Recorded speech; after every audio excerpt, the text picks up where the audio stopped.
अस्सलाम वालेकुम दोस्तों, जैसे आपको पता कि पाकिस्तान और जो कि श्रीलंका के दरमियान एशिया कप 2022 का फाइनल मैच आज खेला जाएगा। तो आज के मैच के लिए पाकिस्तान टीम में दोस्तों कौन सी तब्दीलियाँ होंगी तो मैं मुकम्मल आप लोगों को बताने वाला हूं।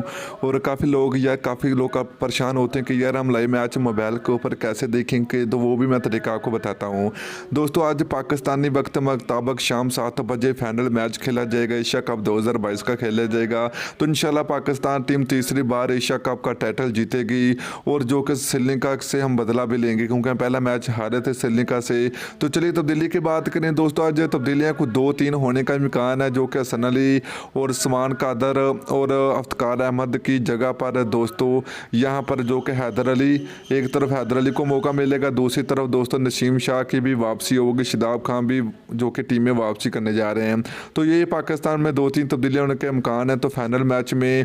तो दोस्तों चलिए फिर अब आप लोगों को बताते हैं कि मैच टीवी पर कैसे देखेंगे। पीडीवी स्पोर्ट एंड स्पोर्ट पर इजीली आप लाइव मैच एंजॉय कर सकते हैं।